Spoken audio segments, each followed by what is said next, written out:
order in this hour privilege that we have. And it is a disturbing factor that I have experienced along with a number of others through a markup in the Judiciary Committee last week. And that is this dramatic departure from the rule of law, the dramatic departure from the Constitution, the dramatic departure from the understanding that criminal law in America would be focused on overt acts, not on the thoughts that we might divine would be within the heads of the perpetrators. And I'm speaking specifically, Mr. Speaker, about the hate crimes legislation that has been pushed through the Judiciary Committee and then will arrive here on the floor of the House of Representatives tomorrow. And by the way, the rules process that has taken place, there were a whole series of amendments that were offered in the Judiciary Committee. And those who watch the committee will know that the Judiciary Committee in the United States House of Representatives is the most polarized committee on the Hill. It's the committee that goes out and recruits I'll say the most hardcore left-wing people in this Congress to advocate for the most hardcore left-wing, and I'll say sometimes unconstitutional, often illogical proposals that might come before this Congress, rammed through the Judiciary Committee, not without a legitimate markup. I will concede that point to the chairman, Mr. Conyers. Many of us offered amendments, but a determination to vote down, shoot down, and defeat every constructive amendment that was offered before the Judiciary Committee on this so-called hate crimes legislation, Mr. Speaker. And as the legislation finally, on Thursday, after a full day Wednesday and most of the day Thursday markup, after that legislation on so-called hate crimes passed the House Judiciary Committee, it went to the Rules Committee, which met today, Mr. Speaker. And the Rules Committee's job is to also enhance something that is a responsibility of every chairman on this Hill, the responsibility of you, Mr. Speaker, and the responsibility of all of those who have a gavel in their hand. And I've spent some time with a gavel in my hand, Mr. Speaker.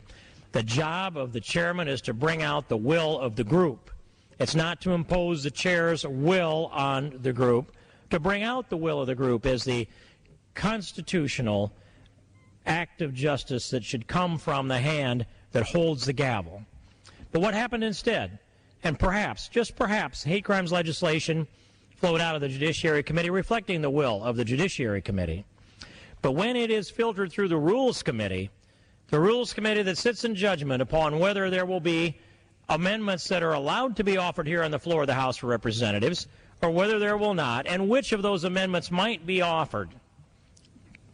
The Rules Committee has a profound responsibility to weigh the proposals and make a determination that this House can work in an expeditious fashion but still reflect the will of the United States House of Representatives. That will has been frustrated, Mr. Speaker, because the Rules Committee, I'm told, has ruled there will be no amendments on this hate crimes legislation. That it'll come to the floor under a closed rule with no amendments allowed, only the amendments that were offered in the Judiciary Committee and no other member of Congress. All of those who do not sit on the Judiciary Committee will have an opportunity to try to perfect this legislation that they call hate crimes legislation, that I call, Mr. Speaker, thought crimes legislation. That's at the core of our discussion here this evening, Mr. Speaker.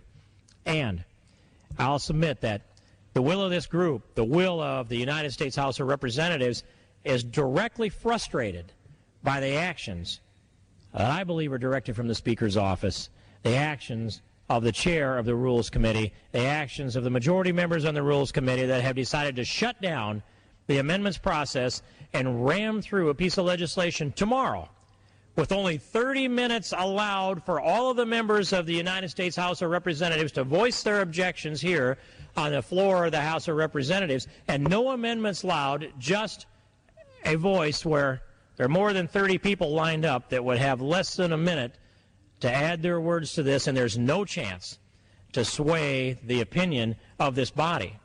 The opinion of this body that has locked in at an idea that we're going to have hate crimes legislation in America that punish the thoughts of people who may or may not be perpetrating crimes against folks because of their particular special protected status that would be created under this hate crimes legislation.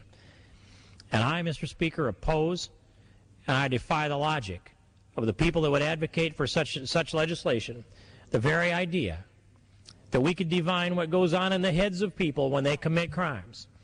And I will argue that the history of criminal law in Western civilization has always been about the overt act.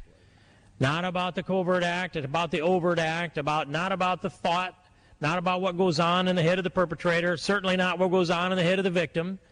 We recognize and have for millennia that the value of the victim is intrinsic in that each human life has a unique value that is priceless and sacred, whether it's a baby that's just conceived a moment ago, or whether it's someone in the last days or hours of their life. We're all that measure that life equally. In fact, former governor of Pennsylvania, Robert Casey, said, "Human life cannot be measured. It is the measure itself against which all other things are weighed." And yet this hate crimes legislation would weigh it differently. It would weigh the life or the health or the physical well-being of an individual that fit within these special protected status, the status that might be wrapped up in their sexual orientation, their gender identity, or their gender itself, of having a special status if it happens to fit the list of proclivities that they believe should be protected status. Now, when you start valuing one person's well-being, one person's life, different than that of another, we've deviated dramatically from the essence of criminal law and started ourselves down a path by which we're evaluating, not as the proponents of the bill, and I will say the gentlelady from Madison, Wisconsin, whom I specifically asked, is this a crime committed and is it evaluated by what's in the head of the perpetrator or what's in the head of the victim? And I think I might have misunderstood her, but they corrected me clearly, and they said, well, it's what's in the head of the perpetrator. All right? So if we're going to presume that a crime could be committed and we're going to enhance the penalty, maybe 10 years, maybe as much as life in prison for kidnapping, for example, because we're going to judge what goes on in the mind of the perpetrator at the time they committed the crime and what provided them the incentive for committing that crime. And we're evaluating here by law what goes on in the head of the perpetrator. But, Mr. Speaker, there's another component of this. This is what goes on in the head of the victim as well, because the special protected status rests upon not physical characteristics, not immutable characteristics, those characteristics that can be independently verified and cannot be willfully changed. No, Mr. Speaker, these characteristics are those mutable characteristics, those that reflect not just the physicality of the victim, but the attitude and what goes on in the head of the victim. So, for the first time, if this legislation should become law, the federal government will be punishing and acting upon legislation that presumes to be able to know what's in the mind of the perpetrator and what's in the mind of the victim, match those two things together and determine if a crime was committed, and if so, how to enhance the penalty. This is a bizarre thing, Mr. Speaker. This takes me back to the book 1984 by George Orwell, written in 1949, where George Orwell wrote, and I summarize this because I don't exactly have the quote in front of me, we don't care about the overt act. We don't care about any overt act. What we care about is the thought. Because if you can control the thought, you can control the overt act. And so why would we care about the act itself when we could control the thought? And by the way, we're not going to be satisfied if you just simply agree with us. You must do so willingly. We must bring your mind around to the point where you're eager to agree with us, and when that point comes, there will be no more overt acts that we disagree with. And therefore, we will have controlled the mind. And by controlling the minds, we've controlled the actions themselves. And I yield back the balance of my time.